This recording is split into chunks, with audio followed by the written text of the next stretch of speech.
Okay, so as you can see, snow.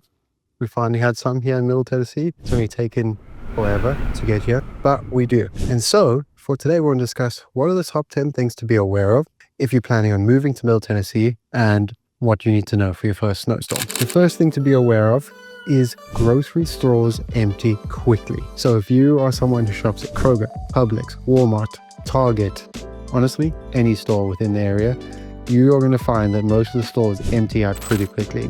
The things that go fastest is usually bread, eggs, meat, potatoes, and onions, surprisingly. And so if these are the things are important to you and you're looking to maintain or have a stock of those, that's going to need to be one of your first things that you need to be aware of, because they tend to disappear quickly from the stores. My only caveat to this is please only shop for what you need. And most of the time that is what people do. But we want to make sure that everyone can have all of the things that they need, especially in something like this, when you have snow or not have access to food and water. The second thing to be aware of is people prep well in advance. And what I mean by well in advance, at least 4 days in advance. So things like shovels, generators, or anything that you need during a snowstorm or any type of ice storm are usually gone within those first few days leading up to the storm. Making sure that you're staying on top of the news, being aware of what might come is really important here, because if you need things like shovels or generators or anything like that, those are normally gone fairly quickly.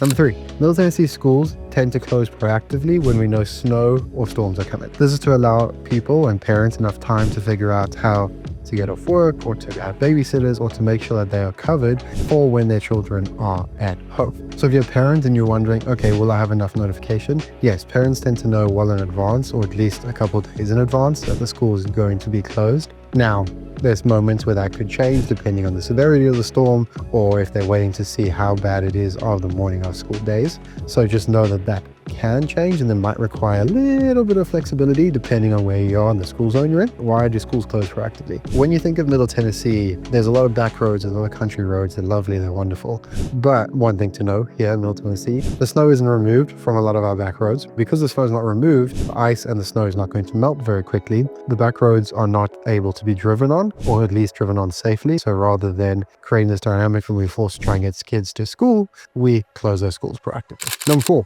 talking about the back roads and everything closing down, the fourth rule is that most offices go remote. If you're someone who is in emergency care or something that's required in person, this may not apply to you. But for most people who are working in an office or other jobs, most offices go remote. So what does that mean for you? You either have to have a good connection at home, internet connection,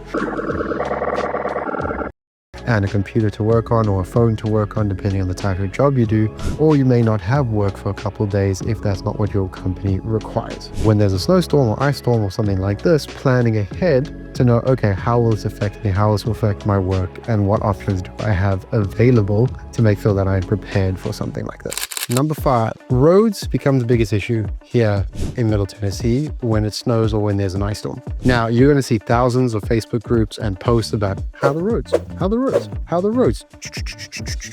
everywhere. And it's become a little bit of a joke, but in all honesty, it's probably one of the biggest questions we all have when we are here. It's important for our schooling, for work, for anything that we want to go to the store, or to food places, dining, entertainment. We need to know how the roads are. The local departments do a really good job of updating it, but this is a big piece of it.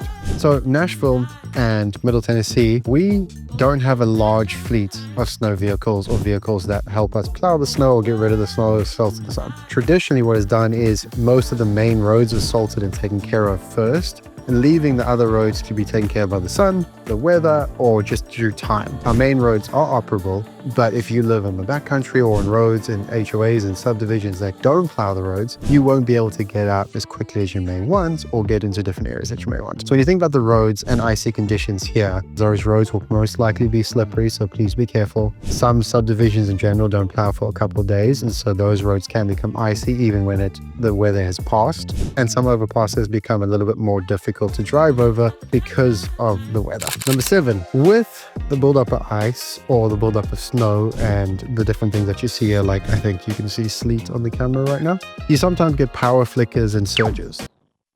This is normally just from the weight of the power lines. If it's windy, some of those power lines may be moving or shifting, which is then influencing how the electricity gets to your home. So when you're in a snowstorm or when you're in an ice storm, one of the important things to know is you may get power surges and flickers, and it's not normally a cause for alarm unless it's happening continuously.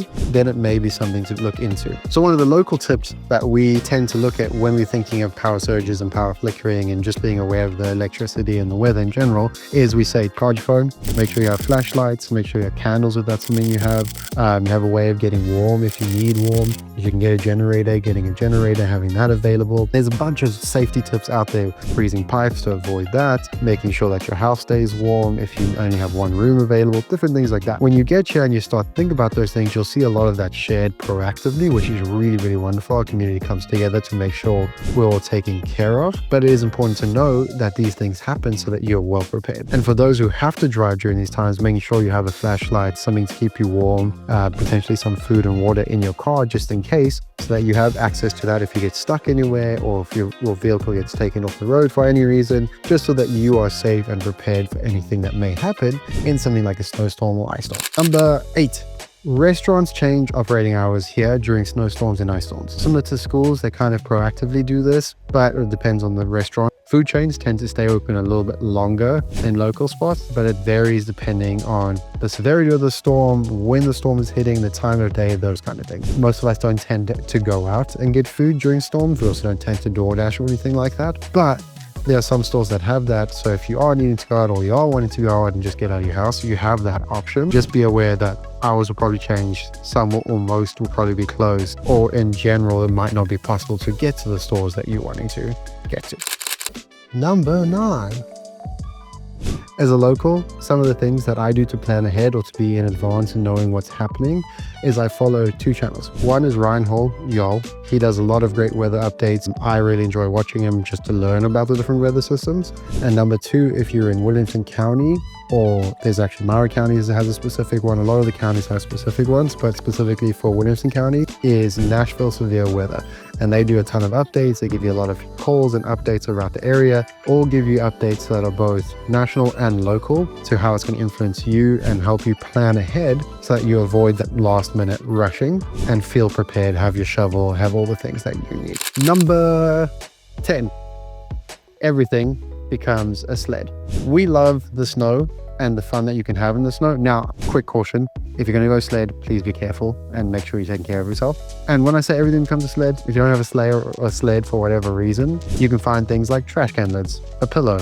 I've seen people use just cloth to ride on. Now, I probably wouldn't suggest that one. Have some fun with the snow and enjoy it. A lot of the hills get used here. So in Spring Hill, there's a couple big hills that people ride down, bring their sleds to, make sure they're riding down them together. Families go out, enjoy, go for walks, take their children around. And so really it becomes time to get together, have fun, and make sure we're all taking care of each other. Enjoy being in the snow, really, and making fun of the snow as well. Bonus tips to be aware of here when there's a snowstorm. If you live in a hilly subdivision, making sure you park at the bottom of the hill if you can, because you don't want to come out and your car is already at the bottom of the hill before you do. Keep your windscreen wiper blades up. A lot of people from up north are aware of this, but for people down south, making sure that you keep that up so that you can easily wipe your windows. And number 3, oh, please, do not put boiling water on your car. It'll crack the windows, it'll be damaging. Please take care of your car. And if you need to get in it, either heating it up beforehand in an open area, please don't do that in the garage, or wiping it off with something.